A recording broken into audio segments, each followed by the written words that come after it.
Alhamdulillahirabbil alamin. Wassalatu wassalamu ala asyrofil anbiya'i wal mursalin nabiyina Muhammadin wa ala alihi wa sahbihi ajma'in, amma ba'd. Hadirin dan jamaah I'tikaf rahimakumullah. Alhamdulillah, pada kesempatan kali ini kita masih dipertemukan kembali untuk belajar apa yang belum kita ketahui. Dan alhamdulillah pada kesempatan kali ini beliau Ustaz Ibnu Wahid berkesempatan hadir di sini dan akan menyampaikan atau melanjutkan kembali mengenai fikih sholat. Kemarin telah sampai pada rukuk. Alangkah baiknya sebelum kita mulai kajian pada pagi hari ini, kita buka dengan bacaan basmalah bersama. Bismillahirrahmanirrahim. Selanjutnya kepada Ustaz Ibrahim kami persilahkan.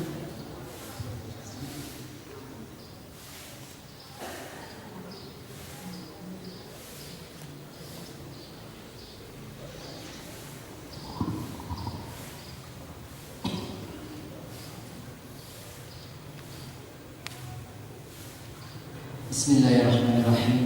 Assalamualaikum warahmatullahi wabarakatuh. Innal hamdalillah nahmaduhu wa nasta'inuhu wa nastaghfiruh wa nastahdihi wa natubu ilayhi wa na'udzu billahi min shururi anfusina wa min sayyiati a'malina. May yahdihillahu fala mudilla lahu wa may yudlil fala hadiya lahu. Wassalatu wassalamu ala nabiyyina Muhammadin sallallahu alaihi wasallam wa ala alihi wa ashabihi wa man tabi'a hudahu ila yaumil qiyamah, amma ba'd. Jamaah i'tikaf yang dimuliakan oleh Allah SWT, mari kita memanjatkan puja dan syukur kita kehadirat Allah SWT yang telah memberikan kepada kita satu nikmat sehingga pada hari yang mulia ini, hari yang penuh barakah ini, di hari Jumat ini kita masih diberikan izin oleh Allah SWT untuk mengadakan majlis ilmu yang mudah-mudahan majlis ilmu kita ini adalah mendapatkan barakah dari Allah SWT. Yang terutama bahwa majlis ilmu ini kita ini adalah dalam rangka untuk memperbaiki amal ibadah kita.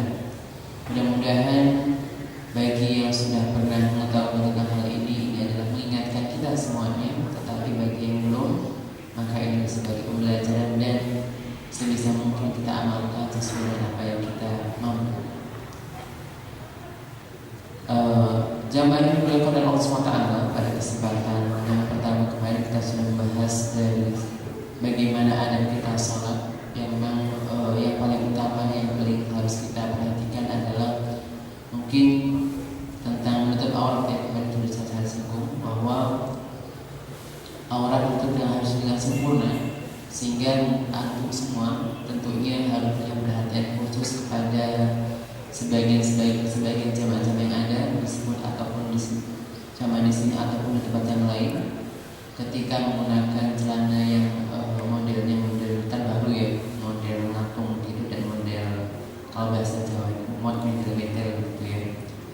Ini agar diperhatikan karena sangat disayangkan jika mereka sholat dalam keadaan aurat terbuka, maka sholatnya bisa dipastikan tidak sah ketika dia mengetahuinya.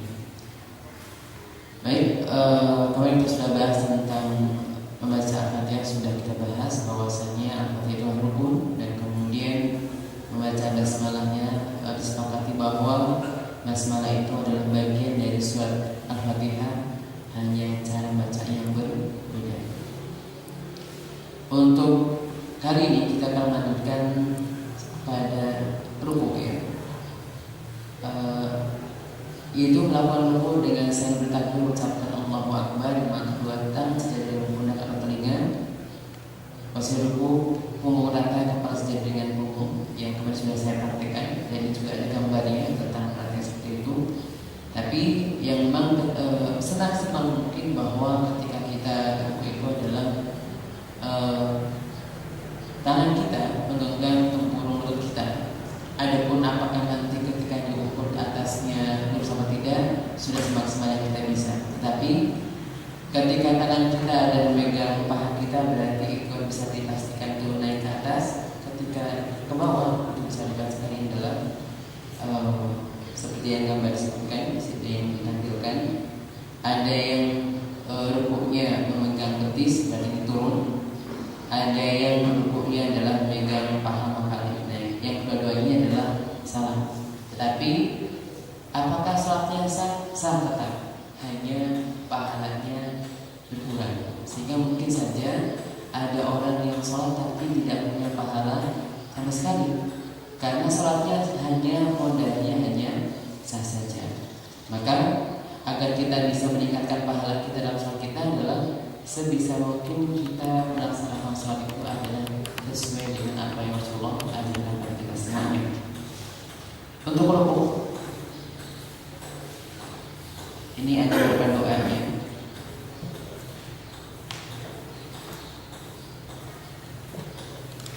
Ini ada doa yang sering kita baca, Subhana Rabbiyal Azim, 3 kali dibacanya. Ada juga riwayat yang menyebutkan bahwasanya diulang menjadi 3 kali.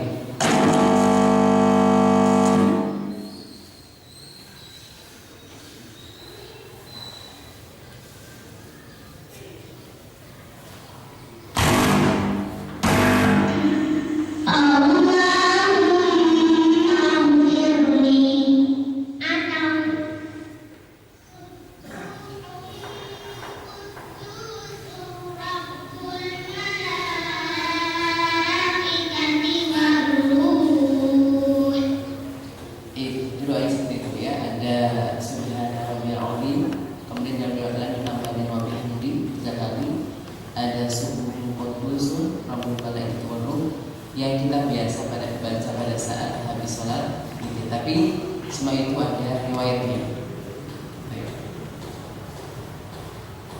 Kemudian ada Subhana Rabbana wa bihamdika al-firli, ya itu juga ada. Baik. Kemudian i'tidal, bangkit dari ruku atau i'tidal dengan mengangkat kedua tangan sejajar dengan bahu atau kedua telinga, sama seperti ketika takbiratul ihram. Kemudian sambil mengucapkan Sami'allahu liman hamidah. Dan disunahkan untuk tegak berdirinya. Nah, di sini dalam i'tidal ini ada 2 pendapat ulama. Yang kedua-duanya adalah tidak ada secara dalil secara sahih jelas menyebutkan keduanya tersebut. Yang pertama digambar itu adalah tangannya lurus ke samping, jadi tidak bersedekap lagi. Ini berdasarkan satu hadis menyebutkan bahwasanya memang Nabi tidak pernah menyebutkan di mana posisi tangan manakala setelah ruku. Beliau hanya mengatakan semua kembali kepada tempatnya semula. Nah ini ada yang menafsirkan bahwa tempat semula adalah berarti tidak sedekat, karena sedekat itu adalah gerakan baru. Ketika kalian mengatakan tidak ada gerakan, maka yang benar adalah yang lurus. Tetapi ada yang lain yang mengatakan bahwa dalam hadis tersebut disebutkan bahwasanya kami diperintahkan untuk meletakkan tangan kanan kita dan tangan kiri kita di dada pada saat berdiri dalam sholat. Nah, ketika i'tidal itu berdiri atau duduk? Berdiri, maka itu sama berarti. Tapi ini hadisnya adalah tidak secara jelas menyebutkan bahwasanya sedekap lagi ataupun ataupun lurus. Sehingga silakan saja. Ketika ada yang pengen sedekap lagi juga boleh berdasarkan hadis yang tadi yang menyatakan bahwa kami diperintahkan untuk untuk meletakkan tangan kanan kiri tangan kita dan tangan kiri kita berada pada sekedar berdiri. Ini juga yang disebutkan oleh Syekh Abdul Bas juga berpendapat seperti itu, juga Syekh Fauzan seperti itu. Tetapi ketika Syekh Al-Albani dan beberapa muridnya mengatakan bahwa yang sahih adalah yang tidak sedekap lagi, sehingga kedua-duanya sama-sama kuatnya karena sama-sama tidak ada dari secara jelas yang menyatakan bahwa bagaimana Rasulullah SAW meletakkan tangannya ketika tidak. Tetapi memang jika ketika pada posisi yang seperti ini adalah harus pastikan tangan itu ketika tidak bersedekat harus dipastikan bahwa tangan kita tidak bergerak-gerak. Kadang-kadang ada yang ketika mau sujud itu tangannya kayak seolah mau ancang-ancang mau sujud ya, goyang-goyang tangannya. Ini nggak boleh. Karena memang ketika memang tidak sedekat lagi maka tangannya harus nempel di samping dan tidak digerakkan. Tapi ketika digerakkan maka memang ketika digerakkan ini sebaiknya dia bersedekat lagi.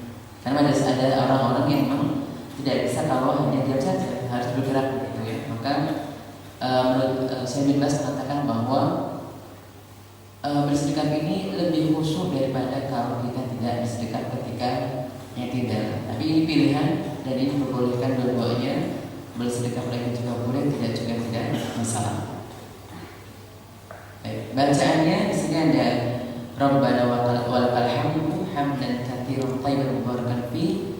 Juga ada beberapa doa yang lain, di antaranya di doa i'tidal.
Sami'allahu liman hamidah. Rabbana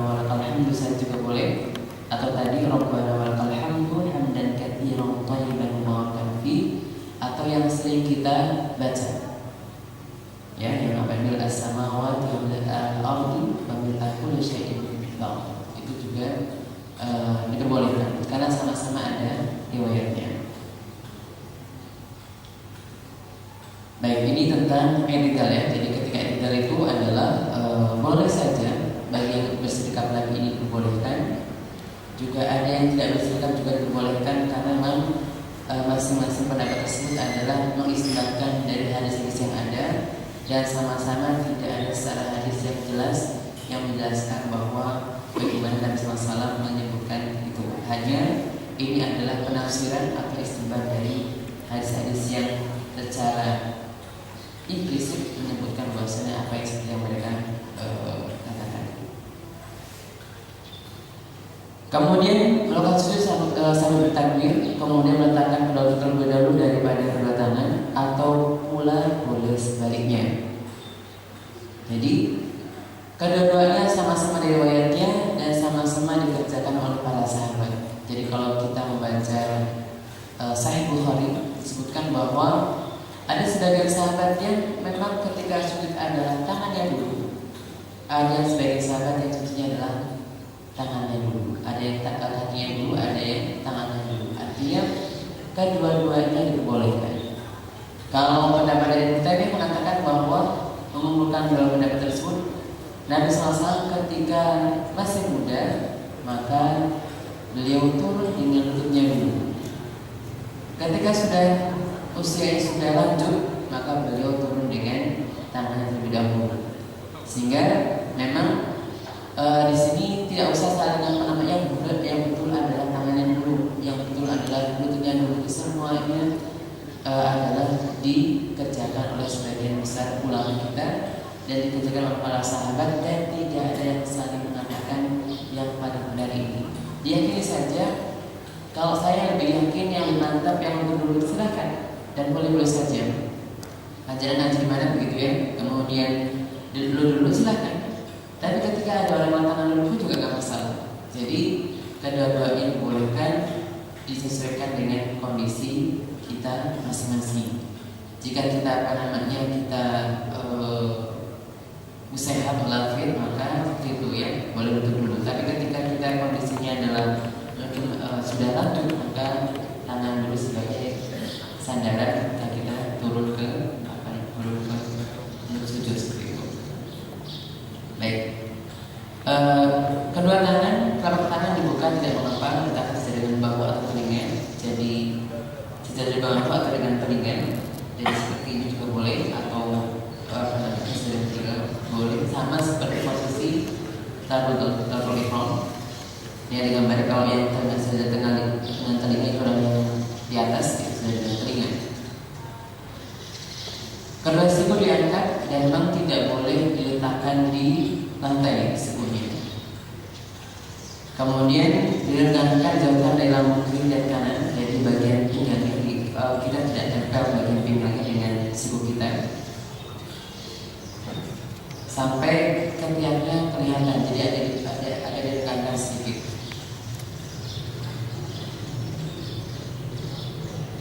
Kedua siku dapatkan selambung, ya. Kemudian posisi jari jemari tangan didapatkan menghadap kiblat, jadi menghadap sebelum. Dan tidak seperti ini, juga tidak kayak push up ya seperti ini, atau ini tidak boleh. Jadi kalau maksudnya adalah tangannya didapatkan, tapi tidak rapat banget yang dipaksakan diri, tapi ya tidak dipenjamkan.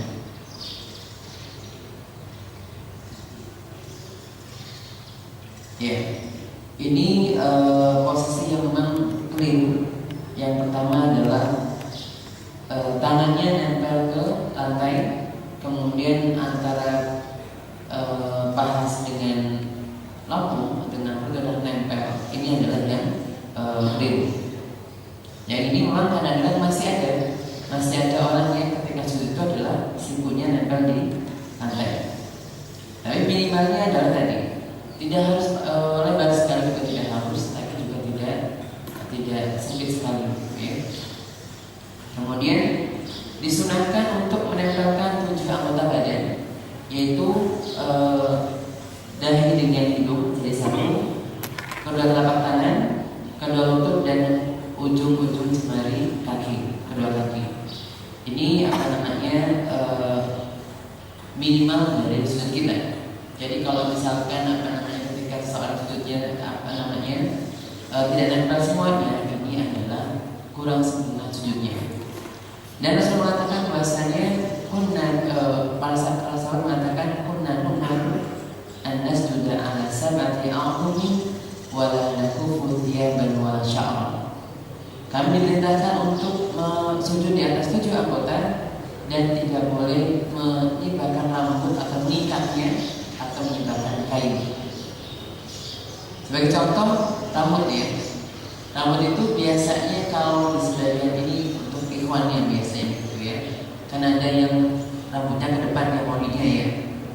Bolak-balik ketika mau sujud ini, bolak-balik disingkirkan rambutnya begitu ya.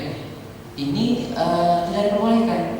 Dan demikian pula jika misalnya rambutnya panjang, maka tidak boleh digunting di belakang. Biarkan saja rambutnya itu bersama kita. Karena tidak ada larangan ketika anggota tubuh kita itu adalah menutupi dahi kita, tidak ada larangannya. Sehingga yang tidak boleh adalah ketika ada bantalnya tidak boleh. Ada tempat yang tinggi tidak boleh, ketika kita cukup atau tempat yang tinggi ini tidak dibolehkan. Tapi ketika ada penghalangnya seperti kain atau seperti rambut ini adalah diperbolehkan. Karena sebagai kaum muslimin ada yang ini dahinya harus tidak ada penghalangi sama sekali. Ini tidak ada dasarnya. Yang memang ada dasarnya adalah Nabi SAW melarang orang yang sujud menggunakan bantal sujudnya. Bukan ada penghalang yang menggunakan bantal yang memang dia tempatnya jadi tidak rata antara kepala dengan kakinya. Baik, ini tentang sujud ya. Jadi menyibarkan rambut dan dibolehkan. Kemudian menguncir rambut ketika laki-laki juga tidak dibolehkan. Kalau untuk wanita, maka boleh saja ketika itu adalah dahinya terkena dengan kain kerudungnya boleh. Tidak harus membuka sampai dahinya kelihatan semua begitu ya, tidak harus, karena memang untuk wanita seperti itu, maka boleh saja ketika sang wanita itu dengan kerudungnya kemudian di dahi kemudian sujud, ini diperbolehkan, tidak ini dilarang. Baik. Jadi doanya Subhana Rabbil A'la, ada juga tambahan Subhana Rabbil A'la wa bihamdi, ada juga Subhanallah wa bihamdi, kalau dulu juga ada. Baik. Ini sujudnya. Ya. Ini posisi yang salah ya. Posisi yang tidak sempurna adalah ketika yang pertama adalah yang di atas yang betul ya, di atas yang betul. Jadi antara pinggang atau perut dengan paha adalah tidak nempel, lutut paha bagian luar dengan betis tidak nempel, kemudian tangannya dirapatkan. Kemudian yang gambar biru ini adalah tangannya dipasang, ini juga tidak dibolehkan. Atau yang ini adalah tangannya sikunya nempel di lantai, kemudian antara siku dengan lututnya nempel, ini juga dibolehkan, ini terlalu. Dan kakinya, ini lihat tumitnya adalah tidak diangkat, ini juga posisi yang tidak sempurna dan tidak yang salah.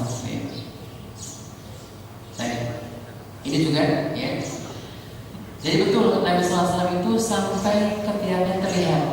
Jadi sejajar dengan bahu ya,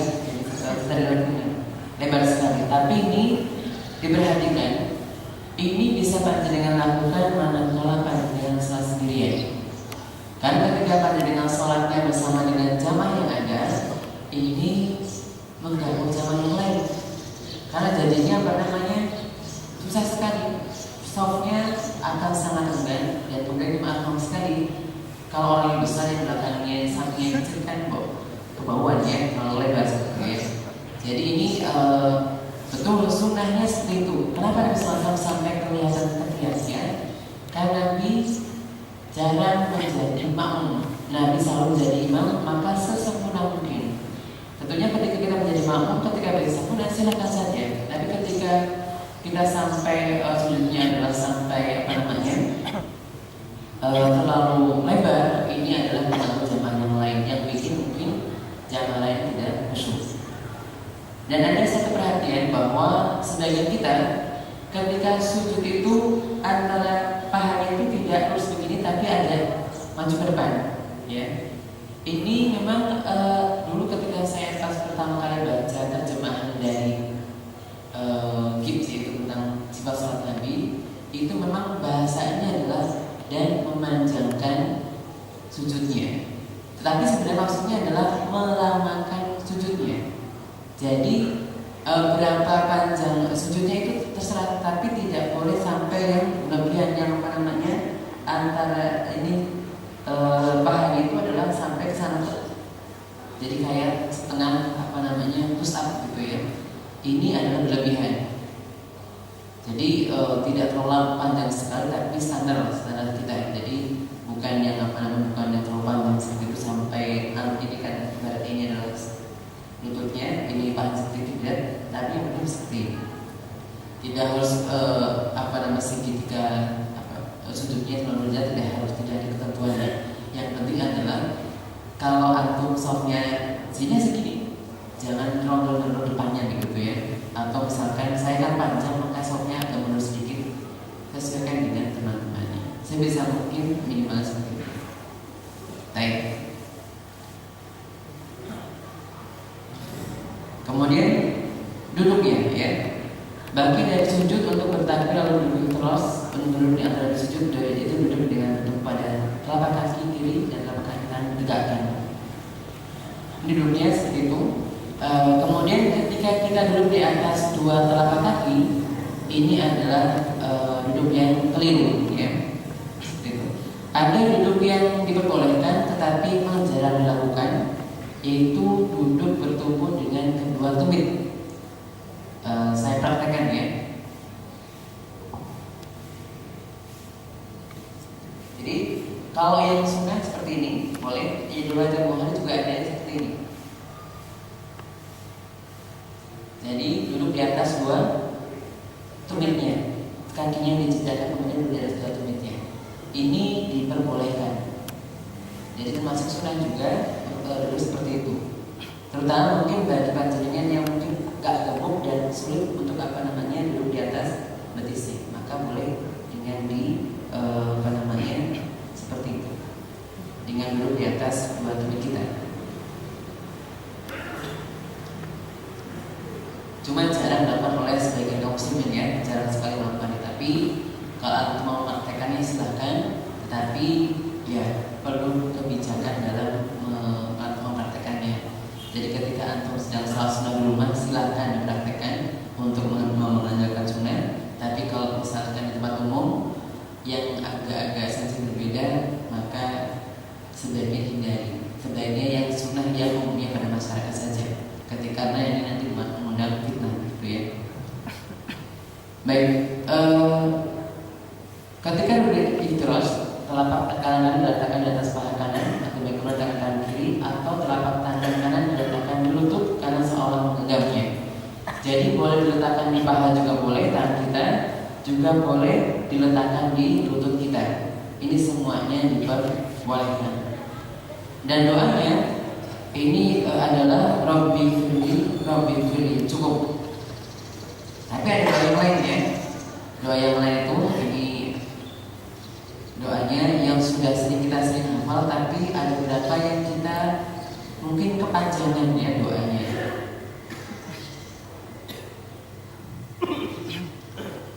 Doa tasyahud.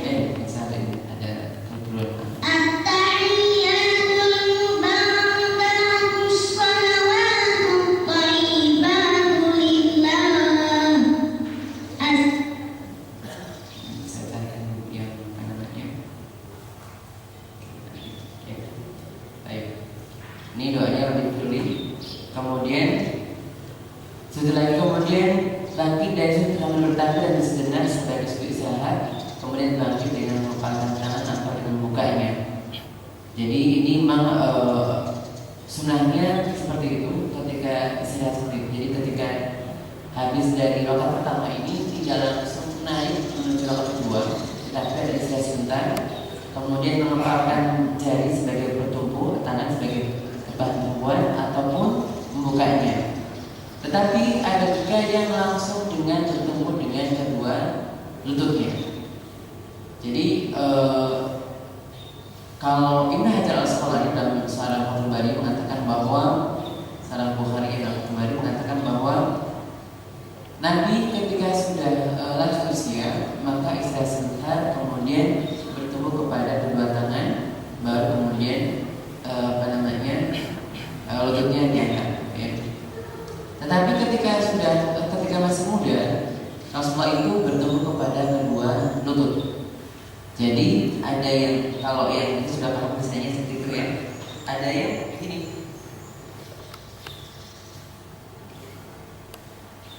Langsung itu aja. Jadi ini dibolehkan. Jadi kalau buat yang pertama tadi ini yang bertumpu dengan kedua tangan, ada dengan bisa mengepalkan atau bisa bisa begini, silakan saja karena memang riwayatnya adalah seperti sedang mengaduk adonan kue, kan kita bisa bikin nggak masalah. Ada juga yang langsung berdiri dengan kedua lututnya. Nah, Ibnu Hajar Al-Asqalani tadi menyebutkan bahwa kalau berdiri dengan dua lutut itu adalah ketika beliau sedang masih muda dan secara walafiat. Tapi ketika beliau sudah lanjut usia, maka istirahat dan kemudian bertemu kepada kedua tangannya. Ada sebagian kaum muslimin yang tidak bertumpu kepada di depan juga berlutut tapi bertemu di belakang, contoh yang ini. Ini nggak boleh ya. Jadi harusnya lima di depan bertumpunya atau tidak sama sekali. Kalau mau saja sunnah Nabi SAW. Jadi kalau mau seperti itu silahkan saja. Jadi ketika mau bertumpu silahkan, tidak boleh saja. Tapi ketika bertemu seperti ini dengan tangan kanan kita di belakang kita, ini tidak ada dasarnya.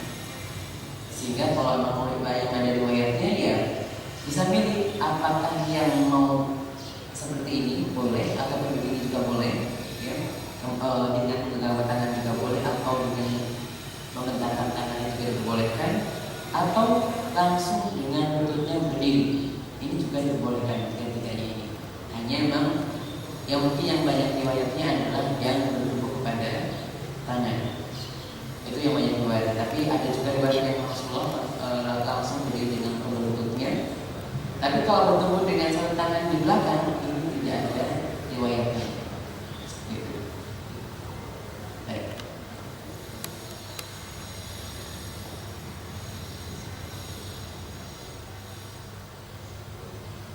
Setelah itu adalah baca tahiyat. Tahiyat awal kita masih duduk iftirosh, ya. Tangan kanan dengan jari kelingking dan jari manis, adapun ibu jari dari kanan untuk pelingkaran. Jadi seperti ini. Ya. Jadi itu sudah gambarnya seperti ini. Ya. Atau juga boleh dengan langsung ini. Jadi di semua ditekuk, semua kemudian jempolnya adalah di bawah jarinya, jari-jari yang lain selain telunjuknya. Nah, kapan kita mengisyaratkannya? Kita mengisyaratkannya itu adalah sejak awal kita berdoa tasyahud. Ketika kita mengatakan at-tahiyatulillah, maka sejak itulah kita memberikan isyaratnya. Ada sebagian kaum muslimin yang pas ketika asyhadu an la sebagai ikrar bahwasanya tidak ada Tuhan kecuali hanya Allah yang satu. Jadi, tapi sebenarnya ini maksudnya adalah ketika di dalam beberapa kitab karang Majmu' Syarah Hadab itu Imam mengatakan mengisyaratkan sejak awal begini. Cuma ketika asyhadu an la ini harus diangkat. Bukan dari awal digenggam, kemudian ketika asyhadu langsung begini, bukan. Cuma beliau mengatakan bahwa saya sudah dari awal diangkat, coba diisyaratkan tapi tidak diangkat. Ketika asyhadu Allah baru kemudian dia diangkat sebagai sebagai isyaratnya. Jadi bisa langsung diangkat silahkan. Tapi kalau seperti Imam Nawawi adalah diisyaratkan tapi tidak diangkat, kemudian ketika asyhadu an la baru diangkat, itu juga dibolehkan. Adapun yang hanya pas asyhadu an la itu diangkat, ini tidak ada riwayat yang sahih. Terlebih ketika pas illallah langsung begini gitu ya, ini juga tidak ada riwayatnya. Dan ini apakah ketika beribadah seperti ini kemudian jadi sholatnya tidak sah? Tetap sah saja. Hanya tadi pahalanya berkurang. Kenapa? Mengajarkan kok tidak ada sunnahnya dari Nabi SAW, hanya dengan asyhadu an la ilaha illallah langsung mengisyaratkan. Padahal di mazhab Syafi'i yang yang dulu yang Imam Nawawi itu adalah disyaratkan tapi tidak diangkat. Tapi ketika asyhadu an la ilaha baru diangkat, maksudnya digerakkan gitu ya, diangkat. Kemudian untuk menggerak-gerakannya, jadi menggerak-gerakannya ini juga disunahkan oleh Nabi SAW. Dari Akhbar disebutkan bahwasanya ketika semakin kencang kita menggerakkannya, maka ini syaitan akan semakin tersakiti. Akan tapi begini, ini kan semuanya sunnah ya, sunnah hayat gitu ya. Artinya ketika panjenengan berada di masyarakat yang mungkin agak awam dan kemudian tentang perbedaan, untuk digerakkan mungkin perlu dijelaskan lebih awal agar tidak menimbulkan fitnah, ya. Karena ini pengalaman saya ketika masih kuliah ya, kan masih idealis ya. Jadi ketika baca hadis ini langsung digerakkan kencang sekali. Karena apa? Semakin kencang berarti semakin setan itu adalah tersakiti. Saya tidak sadar bahwa di samping saya itu orangnya mungkin di masjid yang saya sholat itu adalah yang memang sangat-sangat anti dengan perbedaan gitu ya, harus sama semuanya. Ketika saya menggerakkan dengan kencang, setelah saya selesai, saya ditegur sama yang di samping saya gitu ya. Dek gitu ya. Jika masih kecil jadi dek gitu. Dek, sholatnya nggak boleh main-main. Mana bagaimana gitu ya? Itu tadi sih gerak-gerakan gitu ya. Sholatnya gerak-gerakan gitu. Artinya apa? Sebenarnya kalau dalam hati saya begitu waktu itu akan agak marah juga ya. Ya enggak, satu yang samping saya kan apa? Sempat-sempatnya lihat tangan saya gitu kan. Harusnya lihat tangannya sendiri bukan lihat tangan orang lain kan gitu ya. Cuma kan karena faktornya adalah mungkin ketika berbeda kok mengundang perhatian malah menjadikan orang lain tidak khusyuk. Makanya untuk pesan saya bahwa silahkan jika yang tempat orang yang awam yang berbeda, kemudian yang belajar ngaji, silahkan. Ada yang digerakkan silahkan, yang tidak digerakkan juga silahkan. Tetapi jika ngaji dengan semua di tempat yang belum ada penjelasan tentang gerakan seperti itu, maka sebaiknya tidak digerakkan agar tidak mengundang fitnah sampai dengan dijelaskan hukumnya. Karena memang ini jangan sampai ya kita mengidealisme dengan sunnah kita, tapi ternyata malah membuat fitnah bagi orang lain. Bisa jadi orang lain tidak khusyuk gara-gara kita yang melakukannya. Baik.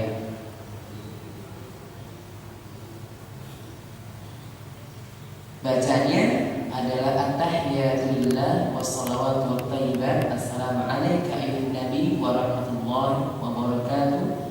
Assalamu alayna wa ala ibadillahi shalihin. Asyhadu an la ilaha illallah wa asyhadu anna Muhammadan abduhu wa rasuluh. Ini bacaannya. Ada satu bacaan yang lain. Ini diriwayatkan oleh Ibnu Abbas dan Aisyah bahwasanya bacanya Assalamu alayka ayyuhan nabi itu adalah ketika beliau masih hidup. Ketika sudah meninggal dunia, sudah wafat, maka langsung Assalamu ala nabi. Ya, Assalamu ala nabi wa rahmatullahi wa barakatuh. Ini pendapat dari Ibnu Abbas dan Aisyah dan dikuatkan untuk ulama kontemporer kita yang condong kepada pendapat ini adalah Syekh Al-Albani. Tapi yang menyamakan antara baik meninggal atau tidak itu tetap Assalamu alayka ayyuhan nabi. Ini juga dikuatkan oleh jumhur sahabat dan kalau pendapat ulama kontemporer adalah Syekh Ibn juga mengatakan seperti ini. Artinya tidak masalah kalau mau dengan Assalamu alayka ayyuhan nabi juga boleh. Kemudian atau ketika diganti dengan Assalamu ala nabi juga dipersilakan. Artinya tidak ada berarti yang paling afdal, yang paling utama adalah yang ini tidak. Tapi silakan saja karena semua itu ada riwayatnya dan ini diperbolehkan semuanya. Baik. Jadi wa ala ibadillahi shalihin asyhadu an la ilaha illallah wa asyhadu anna Muhammadan abduhu wa rasuluh. Ada doa yang lain, mudah-mudahan ini tidak keliru ya. Kayak keliru tadi. Doa tasyahud.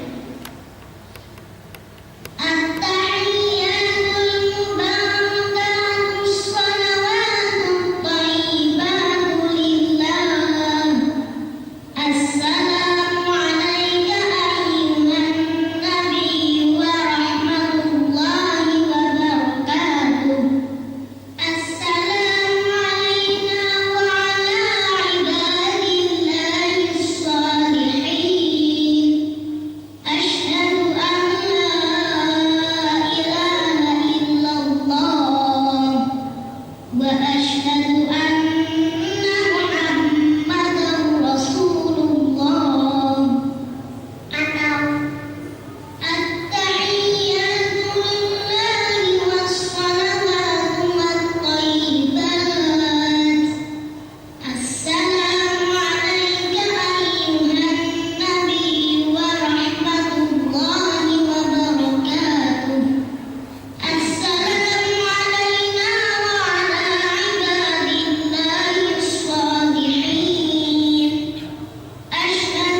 Yang dulu kita sering baca biasanya at-tahiyatul mubarakatuh, nggak masalah, dan memang ada riwayatnya ya.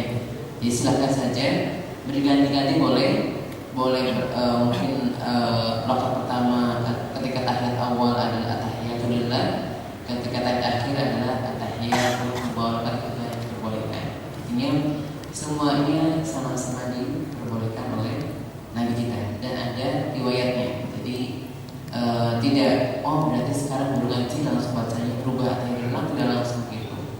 Boleh saja dengan at-tahiyatul mubarakatuh seperti itu. Tapi kadang-kadang diganti ini karena memang salah satu agar kita tidak bosan gitu ya, tidak lebih khusyuk lagi adalah berganti-ganti bacaannya sesuai dengan apa yang Rasulullah berikan pada kita.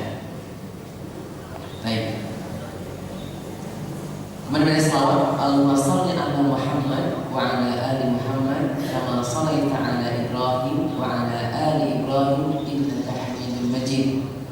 Allahumma barik ala Muhammad wa ala ali Muhammad kama barakta ala Ibrahim wa ala ali Ibrahim innaka Hamidum Majid. Ini riwayat Bukhari dan Muslim.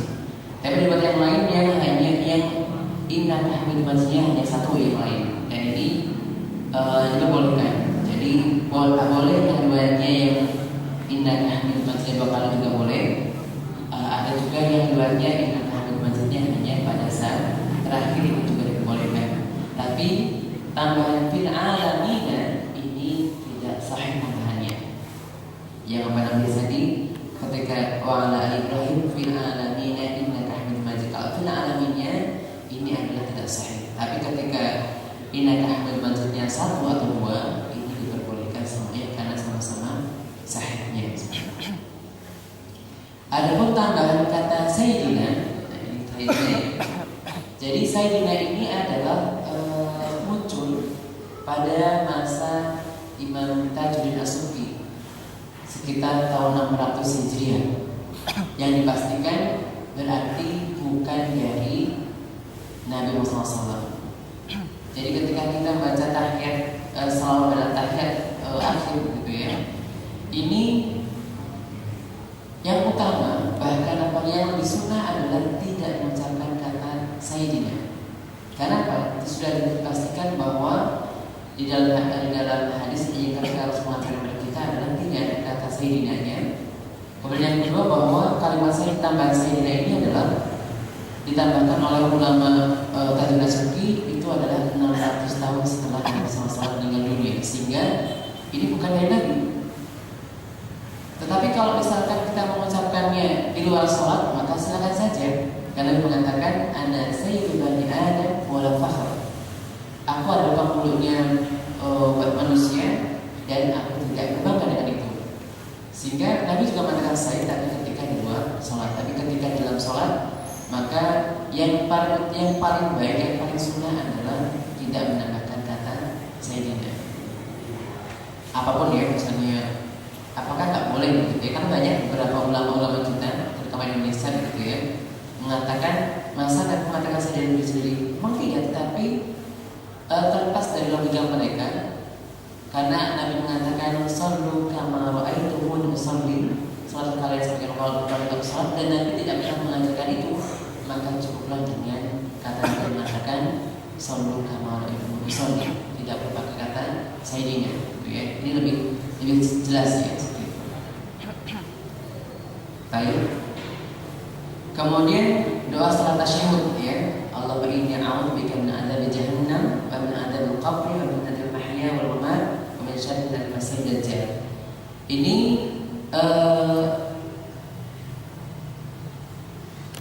ketika sebelum salam ya, salat tasyahud, tapi sebelum salam ini doanya adalah Allahumma inni a'udzubika min adzabi jahannam wa min adzabil qabri wa min adzabil mahya wal mamat wa min syarri al-masih dajjal. Ada juga riwayat yang lain, banyak sekali beberapa hadis yang menyebutkan tentang apa doa apa saja yang dibaca setelah kita membaca tahiyat tasyahud awal, tasyahud awal ya. Di antaranya ini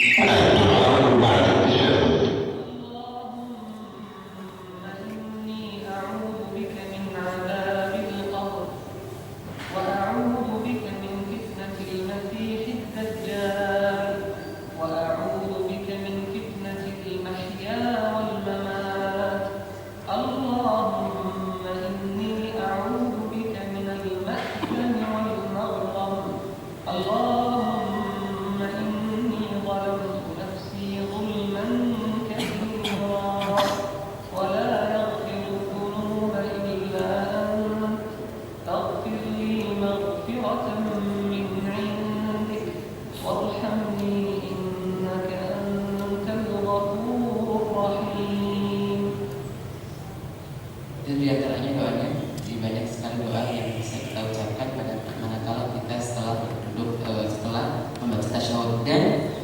ketika tidak bisa dengan bahasa Arab pun boleh dengan bahasa mana saja, tapi di dalam hati ya, tidak perlu diucapkan. Kalau diucapkan batal sholatnya.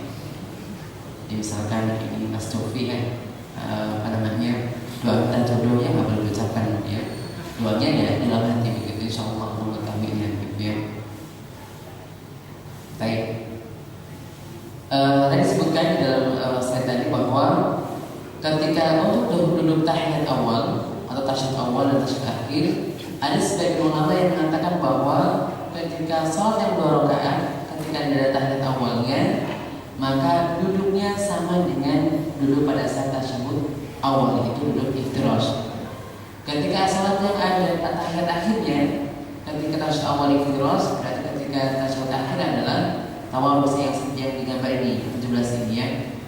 Jadi ini sebagian ulama seperti itu. Tetapi dalam mazhab Syafi'i mengatakan bahwasannya yang penting tahiyat akhir. Ada tahiyat awal atau tidak, maka tahiyat akhir itu adalah kita duduknya adalah tawarruk.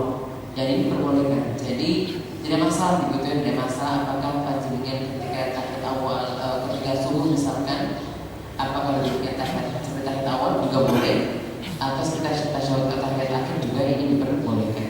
Jadi sama-sama ada riwayatnya, hanya yang lebih lebih banyak riwayatnya adalah yang yang duduk iftirash. Hanya silakan boleh saja dengan duduk tawarruk juga diperbolehkan. Kemudian yang membedakan antara tasyahud awal dan tasyahud akhir itu adalah ini. Yang membedakan adalah doanya. Jadi ada sebagian kaum muslimin yang ketika tasyahud awal itu membaca selawatnya hanya Allahumma sholli ala Muhammad, langsung takbir. Sedangkan yang kuat adalah jika membaca selawat maka sama dengan selawat pada saat tahiyat akhir sampai selawat selesai, pada selawat Ibrahimiyah. Tapi kemudian ketika tidak baca maka tidak berarti sekalian, cukup dengan sampai asyhadu anna Muhammadan abduhu wa rasuluh langsung berdiri. Ada pun riwayat yang menunjukkan bahwa minimalnya adalah selawat itu minimalnya al-muslim yang ala Muhammad. Ini adalah pendapat dari sebagian ulama Syafi'iyah, tapi ini hanya penafsiran saja. Yang paling ringan apa? Tapi kalau ingin sunnah Nabi SAW, yang lebih mendekati sunnah Nabi SAW adalah ketika tahiyat awal kalau baca keseluruhannya. Kalau tidak baca maka tidak baca keseluruhannya selawatnya. Tapi kalau baca sedikit maka ini sah, tapi memang tidak dianjurkan. Maka dianjurkan adalah pilih apakah membaca selawat semuanya atau tidak baca semuanya. Ini pilihannya. Baik. Ini tentang tentang duduknya seperti itu. Ini namanya duduk tawarruk ya. Jadi bagian pantat kita itu adalah diletakkan di lantai, kemudian kaki kiri kita menyilang ke kaki kanan adalah ditegakkan. Ini adalah namanya duduk tawarruk. Kalau duduk iftirash adalah duduk tahiyat awal. Kemudian salam. Nah, salam ini yang rukun adalah salam yang pertama, yaitu salam yang ke kanan, dan mengucapkan Assalamualaikum warahmatullahi. Kemudian yang kedua juga Assalamualaikum warahmatullahi. Dalam sebuah salam disebutkan bahwasannya dari sekian banyak itu, ada 8 riwayat, hanya ada satu yang ditambahkan dengan Assalamualaikum warahmatullahi wabarakatuh. Ini hanya satu riwayat. Dan ini panjenengan bisa pilih, bisa Assalamualaikum warahmatullahi, ini yang paling kuat, atau kadang-kadang dengan Assalamualaikum warahmatullahi wabarakatuh juga boleh. Tetapi tidak dikerjakan dua-duanya. Karena dikerjakan dua-duanya, ada yang ketika pertama Assalamualaikum warahmatullahi, kemudian yang kedua Assalamualaikum warahmatullahi wabarakatuh. Ini tidak ada tuntunannya. Jadi kalau mau memilih, silahkan memilih dengan Assalamualaikum warahmatullahi saja, atau tambahan Assalamualaikum warahmatullahi wabarakatuh, tapi dua-duanya juga diucapkan. Kemudian juga ada sebagian kaum muslimin ketika tahiyat atau ketika salam itu sambil tangannya ikut salam. Jadi begini, kan tangannya jadi bahaya. Assalamualaikum warahmatullahi wabarakatuh. Ini juga sama. Assalamualaikum warahmatullahi wabarakatuh. Ini tidak diperbolehkan. Karena Rasulullah melarangnya. Jangan kalian seperti anak unta yang sedang berjemur. Jadi tangannya bola ke kanan gitu ya, ini balik lagi juga kiri seperti ini dilarang oleh Nabi SAW. Jadi justru dilarang gitu ya, bukan hanya sekedar tidak terkenalnya, bukan, tapi adalah Nabi melarang kita ketika salam adalah seperti anak unta yang sedang berjemur. Sehingga bukan lagi tidak sah, tapi sudah ada larangannya. Sehingga memang ketika larangannya adalah sebaiknya dan sudah menjadi sepantasnya adalah kita tidak mengerjakannya. Dan tidak ada doa khusus setelah salam, tidak ada. Kan kalau salam karena katanya surga ya, minta tolong kepada Allah agar diberikan surga. Kalau kiri katanya neraka, jadi minta jauhkan dari neraka. Ini tidak ada dasarnya. Jadi kalau yang doa setelah salam itu tidak ada dasarnya. Setelah salam pertama tidak ada doanya, salam kedua dan tidak ada doanya. Yang ada cukup dengan Assalamualaikum warahmatullahi atau Assalamualaikum warahmatullahi wabarakatuh dan tidak menggunakan doa apapun. Ini yang sunnahnya, gitu ya. Ada satu ini pendapat ulama, tetapi ini hanya bisa dikerjakan pada saat darurat saja, tidak dikerjakan tiap hari. Waktu itu Imam Hanifah ditanya tentang apakah salam itu termasuk rukun atau tidak. Dia mengatakan salam itu bukan rukun, ya. Sehingga menurut beliau ini ketika seseorang yang dalam keadaan darurat ya, misalkan kita sudah sholat sudah 4 rakaat gitu ya, tinggal salam doang kok kita mau kentut gitu ya, kan kayaknya rugi ya. Sudah dari awal sudah mau selesai, ternyata tinggal salam aja kok kita nggak bisa tahan lagi, sudah mau bes begitu ya. Ini boleh salam dulu, tetapi hanya ucapan dalam hati Assalamualaikum. Sudah, tidak noleh. Kalau noleh nanti malah celup bahasa sama temannya ya. Karena temannya noleh ke kanan, kita sudah noleh ke kiri begitu ya. Jadi cukup dengan cukup dengan lafaz saja. Setelah itu adalah sudah kentut, maka ini tetap masih sah berjamaah. Ini tapi tadi catatannya hanya dalam keadaan darurat, bukan tiap hari begitu ya. Tiap hari nggak boleh. Tadi catatan tadi sudah selesai, salatnya selesai, kok imamnya belum salam, kita sudah di ujung nih kentutnya, maka salam dulu, tapi hanya ucapan Assalamualaikum. Tidak kita menoleh ke kanan, tidak boleh, karena memang ini nanti membuat fitnah ya. Ini hanya dikerjakan masa darurat untuk memudahkan kita. Karena mungkin ada kasusnya misalkan begitu ya, sudah tinggal salam kok kemudian kayaknya kentutnya nggak bisa tahan lagi begitu ya, sementara harus bersama ini, maka cukup salam saja selesai, maka ini sudah selesai. Tetapi tadi ini bukan untuk langganan, adanya dalam keadaan darurat. Baik.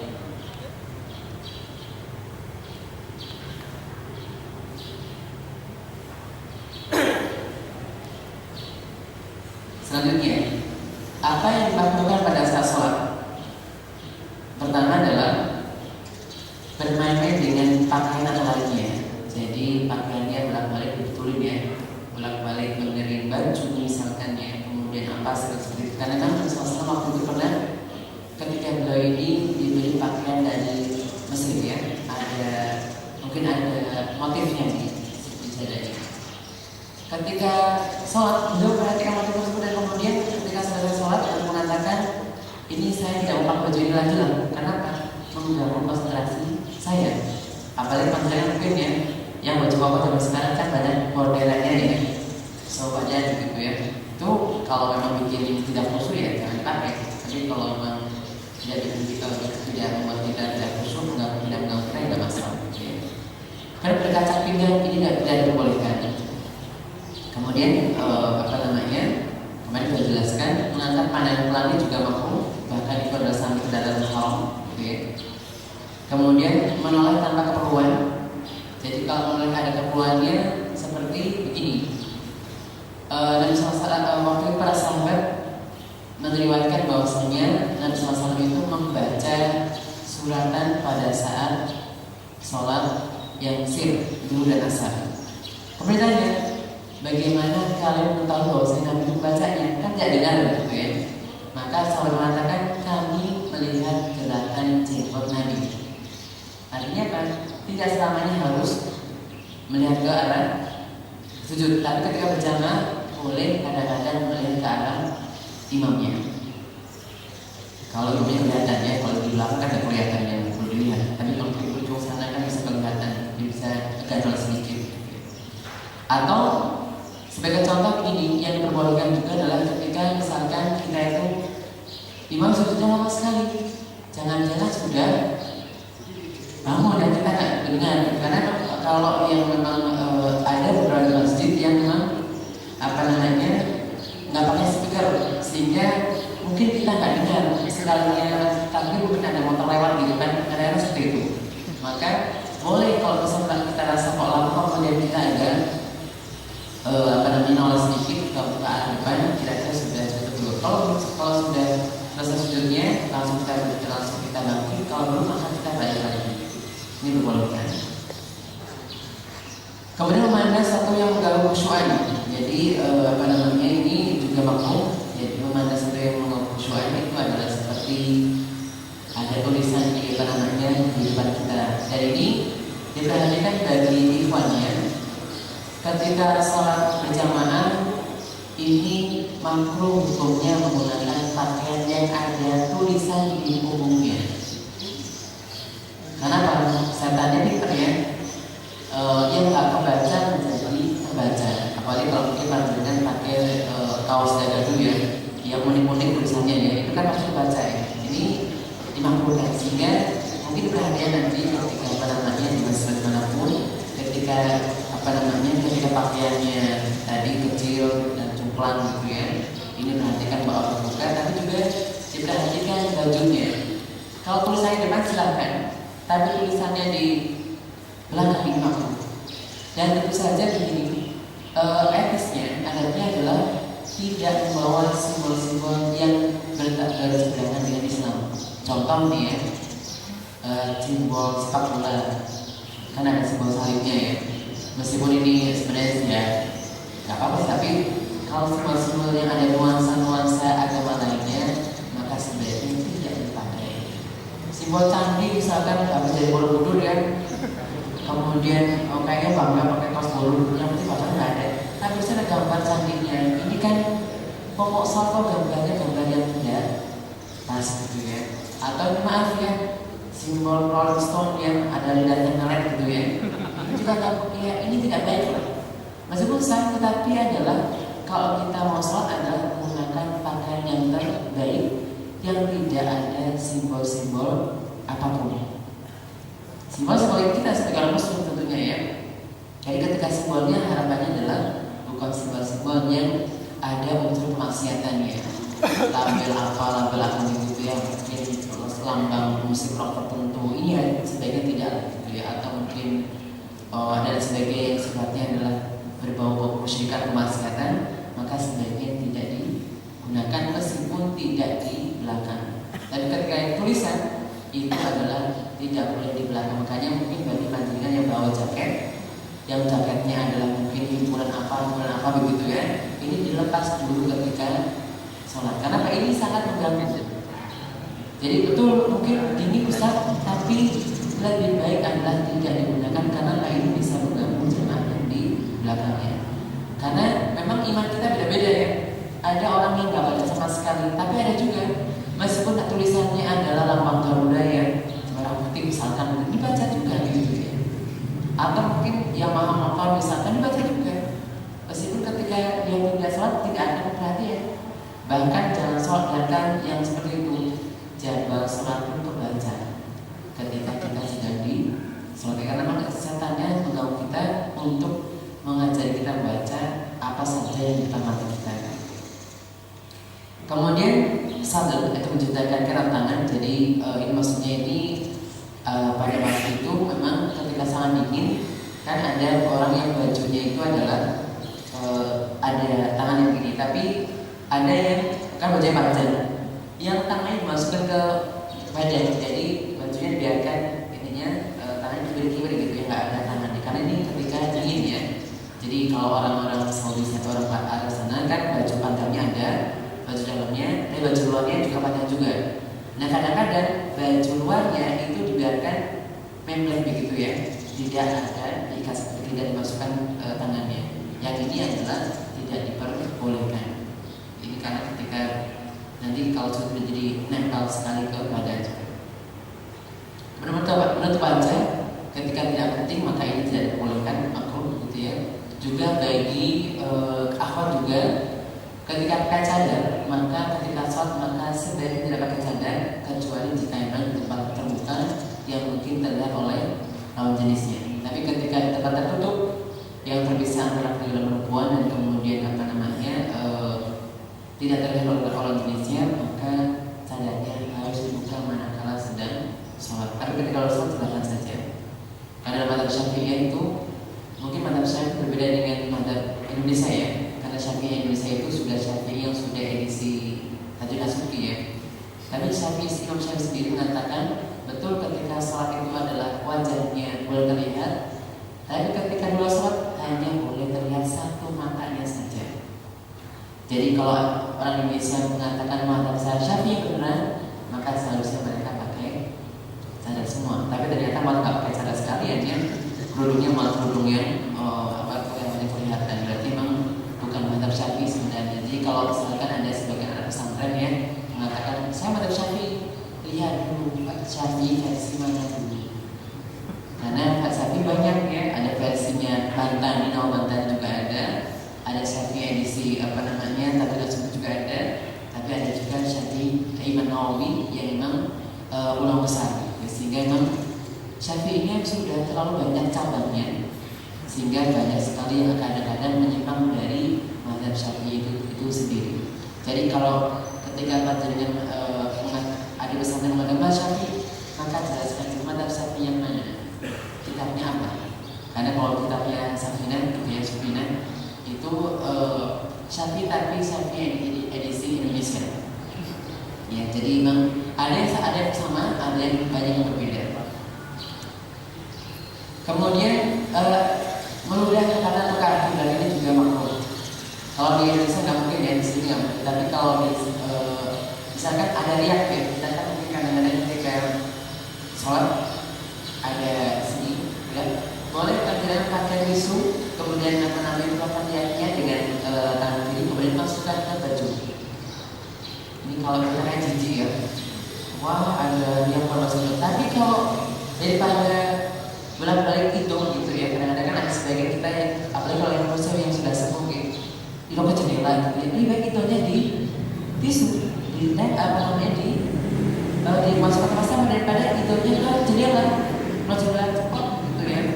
Ini tidak boleh, apalagi ke kanan, ini lebih tidak boleh lagi. Jadi ketika meludah itu kan menyebabkan banyak penyakit, sehingga meludah itu harus dengan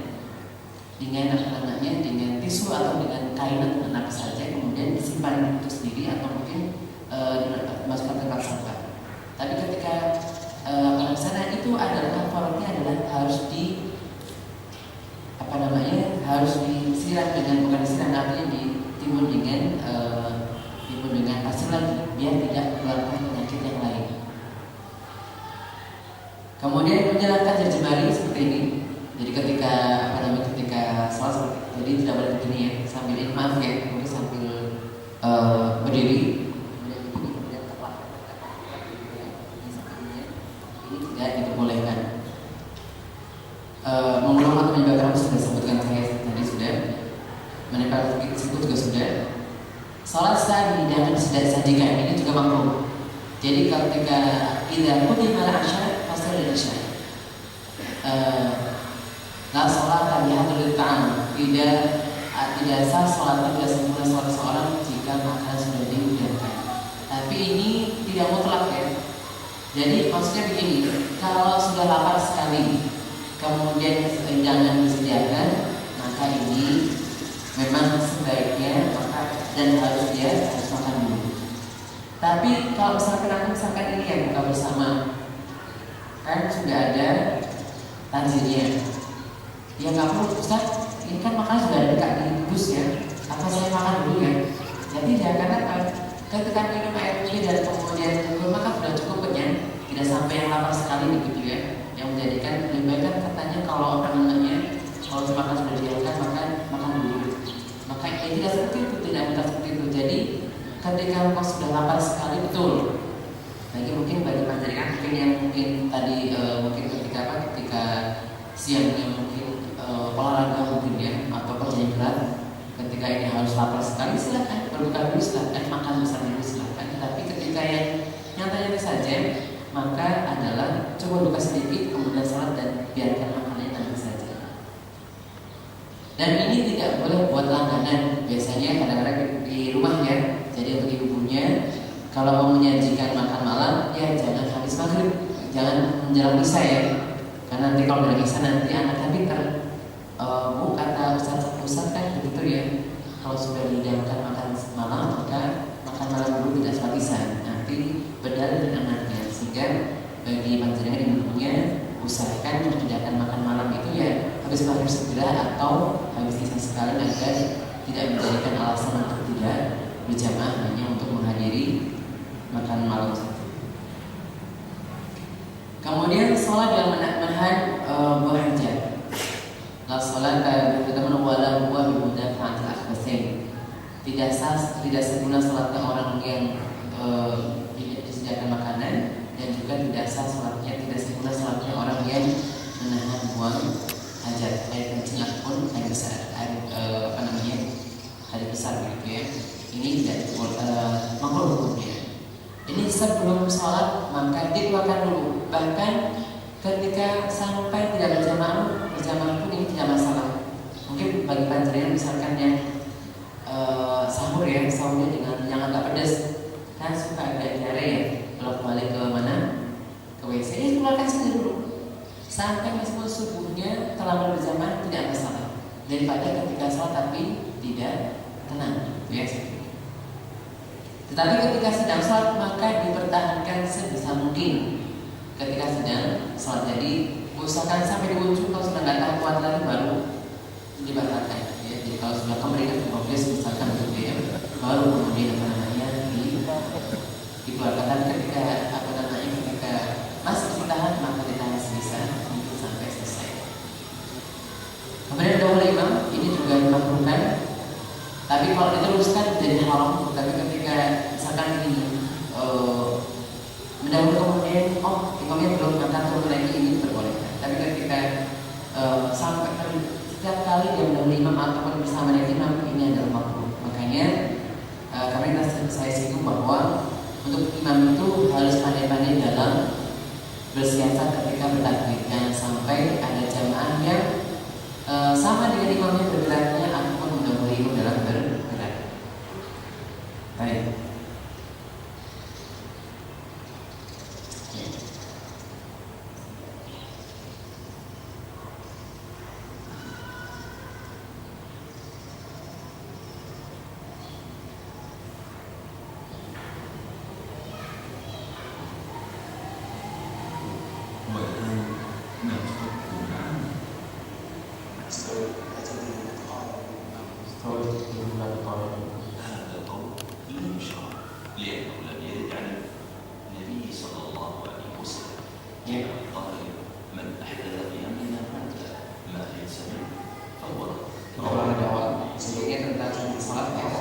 Ada beberapa kekeliruan. Yang pertama adalah menjawab ketika biasanya ketika jadi imam adalah sawu sufakum watalasu.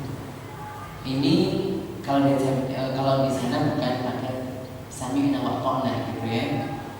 Jadi jawaban sami'na wa ata'na tidak ada dasarnya. Ini sini ada mustami'in wa ta'in gitu ya. Ini kalau di kita kan biasanya sami'na wa ata'na. Tapi yang lucunya begini, sudah sami'na wa ata'na tapi barisannya nggak lurus juga ya. Kan begitu, berarti kan hanya mulut saja tapi tidak diiringi dengan perbuatan. Jadi sudah sawu subuh maupun fa'in atas sudah tersebut minta sholat. Diam saja ya.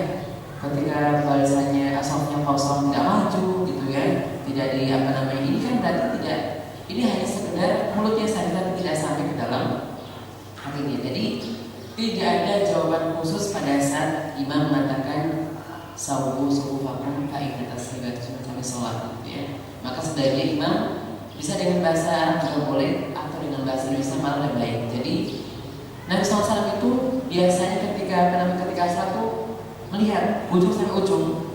Kalau ada yang tidak lurus langsung diluruskan. Nggak cuma hanya formalitas ya. Kadang-kadang imamnya kan hanya di depan sambil sawu sufufakum, nggak lihat makmumnya. Harusnya lihat makmumnya dulu sudah lulus biasanya atau belum, bukan hanya sekedar perintah sawu sufufakum kemudian tidak melihat kepada makmumnya. Baik, lanjutkan. من أحدث في أمرنا هذا ما ليس منه فهو رد. رواه البخاري ومسلم. الله أكبر. هذه إحدى الصور الثابتة عن النبي صلى الله عليه وسلم أنه رفع يديه حذو منكبيه مع تكبيرة الإحرام. Yang kedua, jadi dengan telinga. وهي رفع يديه حيال أذنيه مع تكبيرة الإحرام. وكلاهما صحيح. Ini yang salah, yang ada yang tanda merahnya. هذه الصفة مخالفة لسنة. Jadi hanya sampai pinggang itu tidak ada ini keliru ya. الله أكبر. Ya. Jadi menyahut apapun tentang masalah kalau misalkan begini. Kalau Allah Azza wa Jalla, kemudian yang terjadi biasanya ketika dalam surat Al-A'la, Suhufi Ibrahim wa Musa, biasanya kebanyakan menggunakan alaihi wassalam. Ini juga tidak ada riwayatnya. Cukup biasa diam saja, karena Nabi tidak pernah memerintahkan kepada kita untuk mengatakan alaihi wassalam. Apalagi kalau nanti baca surat Muhammad ya, itu sallallahu alaihi wasallam semua terus ya, namanya Muhammad. Tapi tidak ada riwayatnya, sehingga tidak ada riwayat yang menunjukkan bahwasanya Nabi minta kepada kita untuk mengucapkan salam tapi ketika di dalam sholat kecuali setelah tasyahud awal atau tasyahud akhir. من الأقوال التي لا تشرع لعدم ورودها عن النبي صلى الله عليه وسلم. الحمد لله رب العالمين الرحمن الرحيم مالك يوم الدين إياك نعبد وإياك نستعين. وهذا أيضا من الأقوال التي لا تشرع. Jadi selalu memberikan sambutan ketika ketika imam membaca ayat Al-Quran, ini juga tidak ada dalilnya. Seperti kalau dalam bahasa kita mungkin kalau di sebagian kaum muslimin ketika ada yang baca ayat Al-Quran kemudian bertemu dengan Allah gitu ya, ini tidak ada riwayatnya. لعدم ورودها عن النبي صلى الله عليه وسلم.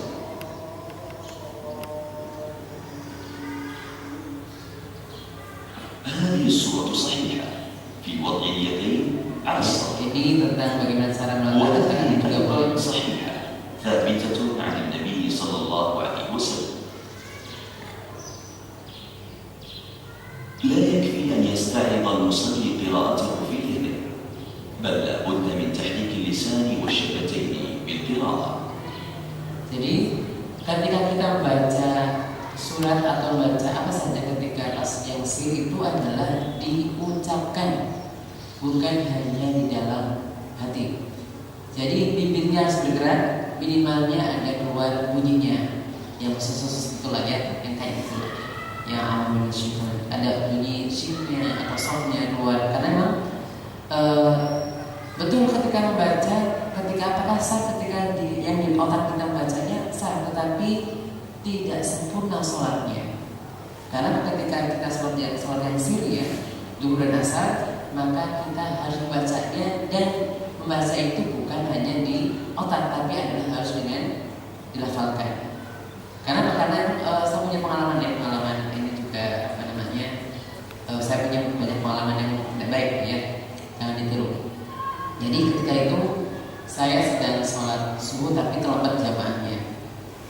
Jadi ketika terlambat berjamaahnya, saya sudah bangkit untuk rakaat kedua, gitu ya. Imamnya rakaat sudah selesai, saya bangkit untuk menambah.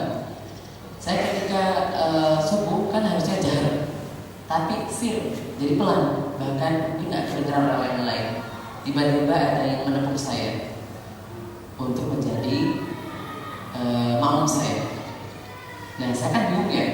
Sudah mau amin, masa tiba-tiba langsung amin kencang kan nggak mungkin ya.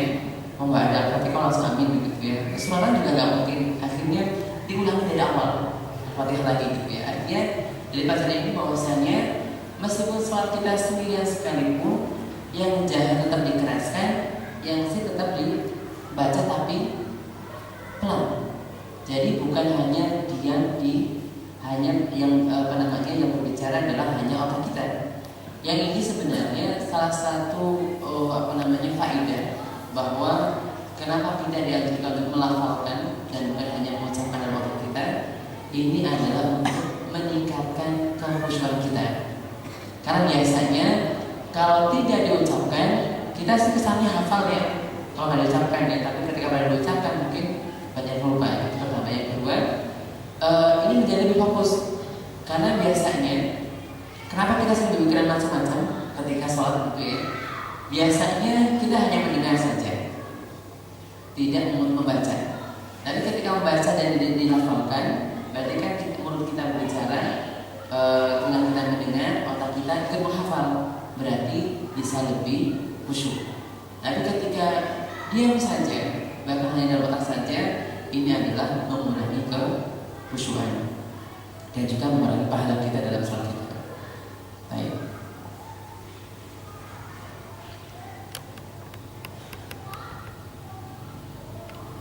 Dalam sholat yang sir, jadi paling tidak bergerak-gerak kupingnya ya. Nah ini tidak disibukkan garuk-garuk begitu ya. Bahkan bolak-balik membetulkan الحركة في الصلاة لغير حاجة. Jadi benar-benarnya وإلا كثرت أبطلت الصلاة. iya, HP-nya dimatikan ya. Ini nggak boleh ya. Ini mengganggu. هذا هو الموضع الثاني الذي ترفع فيه اليدان. الله أكبر. الله على الصبر. Ya. Ini jadi komentar imamnya. Innallaha ma'as-sabirin. Pelan-pelan, saya mau nyusul nih maksudnya begitu ya. Sabar. Jadi ini yang juga sering anak-anak ya. Jadi nggak berdiri dulu langsung rukuk mengejar imamnya rukuk. Jadi ini kayak kisahnya Abu Bakar itu pernah waktu itu sedang menuju masjid di pintu, kemudian Abu Bakarnya melihat lagi sama-sama rukuk, maka dia rukuk dan berjalan menuju shaf sambil rukuk. Ini Abu Bakar. Maka dia mengatakan jangan ulang lagi dan lebih rajin lagi depannya. هذه الكلمة وما شابهها تشوش على المصلين صلاتهم، ناهيك عن عدم ورودها عن النبي صلى الله عليه وسلم. الله أكبر.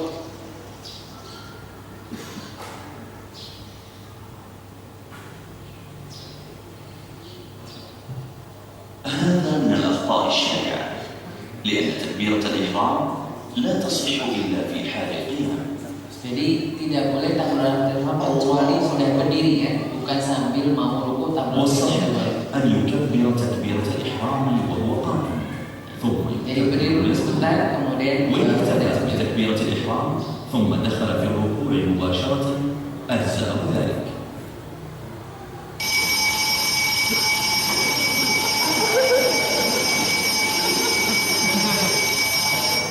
Ya, ini dalam keadaan emergensi. Karena ini kan untuk polisi ya, tugas pemadam kebakaran. Ketika ada panggilan kebakaran, maka boleh meninggalkan sofnya dan menggantikan orang lain. Ini jadi boleh kita meninggalkan jamaah ketika memang ada hal-hal yang sangat penting yang di luar, pokoknya yang harus segera ditolong.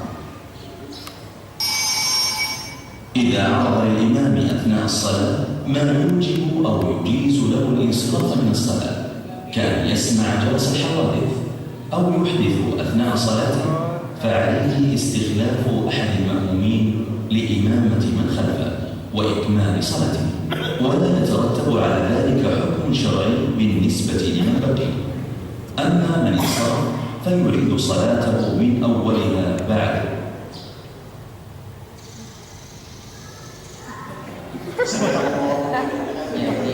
لا تجوز مسابقة الإمام من كبائر الذنوب، وقد ثبت عن النبي صلى الله عليه وسلم أنه قال: أما يخشى أحدكم إذا رفع رأسه قبل الإمام أن يحول الله رأسه رأس حمار، أو أن يجعل الله صورته صورة حمار. رواه البخاري ومسلم. ومن تعمد مسابقة الإمام بطلت صلاته. سمع الله لمن حمده. Berbarengan ketika dibolehkan. موافقة الإمام لا تجوز. سمع الله لمن حمده. Kalau lambat juga tidak boleh. التأخير الكثير عن الإمام لا يجوز، والواجب أن يرفع المأموم بعد الإمام مباشرة. Ya. Ini terjadi biasanya pada saat sujud ya. Kadang-kadang imam sudah hampir Al-Fatihah masih ada yang sujud saja. Ini adalah ini bisa mengurangi pahala berjamaahnya. Tapi kalau sampai imamnya sudah selesai Al-Fatihah kok masih sujud saja, batal sholatnya. Gitu ya. Jadi kalau sampai lewat satu rukun ini jamaahnya batal. Sehingga memang di sini sebagai contoh begini ya, ini kasusnya bagi sebagian panjenengan semua yang ketika sholat gitu ya, yang menyatakan bahwasannya Al-Fatihahnya harus dibaca. Tapi ketika imam ruku, maka segera hentikan bacaan Al-Fatihahnya, langsung ruku bersama imam. Tidak perlu menyelesaikan Al-Fatihahnya, karena ketika menyelesaikan Al-Fatihahnya nanti panjenengan kok mengatakan, memang ada pendapat yang mengatakan boleh kan tidak baca Al-Fatihah ketika bersama imam. Tapi ketika panjenengan bercukup dengan Al-Fatihahnya kok kemudian sampai ketinggalan rukunya, ini berarti jamaahnya batal. Gitu. Jadi ini perhatian bagi sebagian kaum muslimin yang mereka itu adalah pendapat mereka sudah saya jelaskan bahwa memang ada sebagian pendapat yang mengatakan bahwasannya makmum pun harus membaca Al-Fatihah, tapi tidak boleh melebihi ataupun tidak boleh sampai tidak mengikuti imam dalam rukuknya hanya untuk menyelesaikan bacaan Al-Fatihahnya. Karena dia mengatakan bahasanya faman adraka ruku' ba'al imam faqad adraka ruk'ah. Barang siapa yang bisa rukuk bersama imam, maka dia mendapatkan satu rakaat bersama imam. Artinya apa? Ketika bersama imam ini, maka boleh saja, bahkan ketika rukuk saja dia dianggap sudah membaca Al-Fatihah. Sehingga ketika kita misalkan membaca Al-Fatihah sekarang belum selesai, maka tetap harus mengikuti imam untuk rukuk, bukan menyelesaikan bacaan Al-Fatihahnya. Jadi silakan pendapat yang mengatakan bahwasannya Al-Fatihah dibaca imam itu juga betul juga pendapatnya dan kuat. Tetapi perhatiannya adalah jangan sampai menyelesaikan Al-Fatihah itu adalah sampai menjadikan kita terlambat dalam mengikuti imam dalam masalah rukuknya. Baik. سمع الله لمن حمده. هذا هو الموضع الثالث الذي Ini pakai pendapatnya disergap lagi ya ketika تنبيه. من الأخطاء الشائعة أن بعض المصلين إذا كان إماما أو منفردا يقتصر على قوله سمع الله لمن حمده ولا يقول ربنا ولك الحمد. Jadi termasuk itu adalah cukup dengan sami Allah wa hamidah bagi imam ataupun yang salat sendirian Anda menyebut Rabbana walakal hamdu. Jadi imam pun ketika sami Allah wa hamidah dia harus mengucapkan Rabbana walakal hamdu.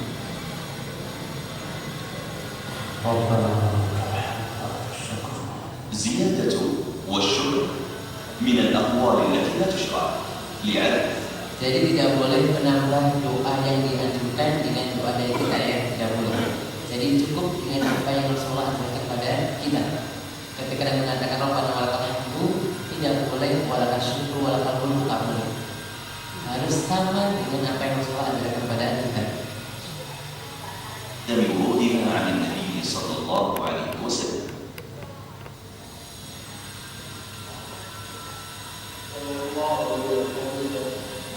Ya. هذا المصلي إذا Jadi nggak boleh mengangkat tangannya adalah ini ya, tidak boleh. Boleh melihat ke atas dan cara mengangkatnya seperti itu. Ini karena ini apa namanya bintang yang salah terus ya ini. ارتكب خطأين. الأول مخالفته للسنة في رفع اليدين، وقد تقدمت الصفة الصحيحة في رفع اليدين. والخطأ الثاني في رفع بصره إلى السماء، وقد زجر النبي صلى الله عليه وسلم عن ذلك. Ini kesalahannya dua. Yang pertama adalah cara mengangkat tangannya, bukan ke atas tapi apa namanya tangannya, telapak tangannya bukan yang ke atas tapi ke bawah.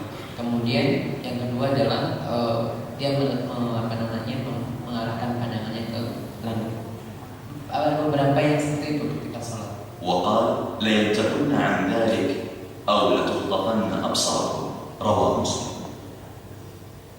الله أكبر. هذا الركوع مخالف لما ورد عن النبي صلى الله عليه وسلم. Rukunya terlalu ولا tinggi. يعد الركوع صحيحا ما لم تصل يداه إلى ركبتيه. وهذه الصورة أيضا مخالفة لما ورد في السنة المطهرة.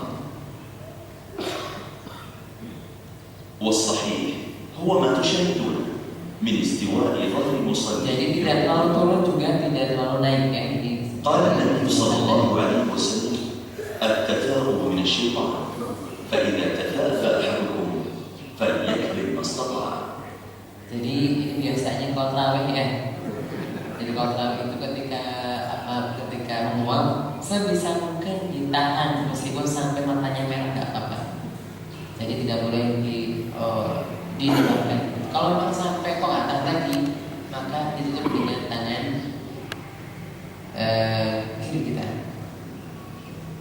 رواه البخاري ومسلم. نهى رسول الله صلى الله عليه وسلم عن كف الثياب، Ya. ومن الكف المنهي عنه ثني الأكمام. Jadi melipat ujung tangan ya di sini ya. Jadi ketika kan ada yang pakai kalau terlalu panjang boleh, tapi ketika misalkan sudah seperti ini kemudian pakai tangan panjang maka termasuk yang dimaksudkan adalah melipat ujung baju kita, tangan kita sampai ke mana saja itu tidak dibolehkan. Jadi termasuk melipat ini akmam itu adalah ujung tangan, ujung lengan tangan kita, baju kita. Jadi perhatikan baik sebagian kaum muslimin. Kalau mau pakai baju pendek ya baju pendek, jangan panjang tapi dilengkin ya.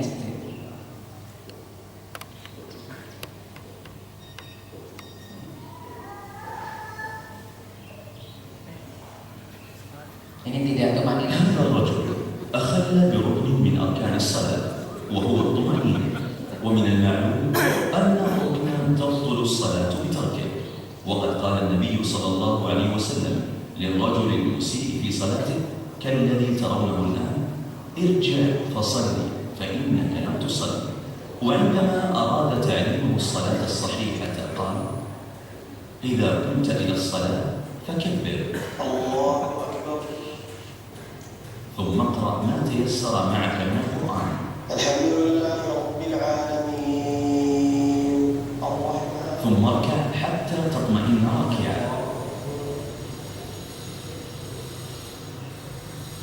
ثم ارفع حتى تعتدل قائما، ثم اسجد حتى تطمئن ساجدا،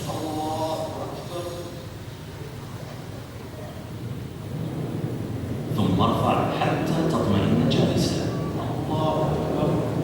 وافعل ذلك في صلاتك كلها. رواه البخاري ومسلم. الله أكبر. Ini هذه berarti الصفة الصحيحة Tutup dulu التي baru النبي kemudian صلى الله عليه tangannya. وسلم عند نزوله للسجود بتقديم ركبتيه على يديه. من الأخطاء الشائعة في السجود والتي قد يؤدي بعضها إلى بطلان الصلاة السجود على الأنف دون الجبهة، وهو فعل مخالف للسنة. Jadi sudutnya hidungnya dulu, hidungnya saja nggak pakai dahinya. Kalau kita kan pakai dahi, hidungnya enggak ya. Tadi kan hidungnya panjang ya. السجود على الجبهة دون الأنف Ini وهو dalilnya فعل مخالف apa? للسنة. الافتراش كافتراش الكلب وهذا من الأعمال المكروهة في الصلاة. Termasuk dimakruhkan dalam salat. Jadi salat. عدم مجافاة اليدين عن الجنبين في السجود Jadi وهو فعل مخالف للسنة. menempel semuanya ke رفع القدمين في السجود وهذا من الأفعال المبطلة للصلاة إن استمر ذلك طيلة السجود. وكذلك رفع إحدى القدمين أثناء السجود وهذا من الأفعال المبطلة للصلاة. itu juga. Jadi tangannya السجود على أطراف أصابع اليدين وهو فعل مخالف للسنة.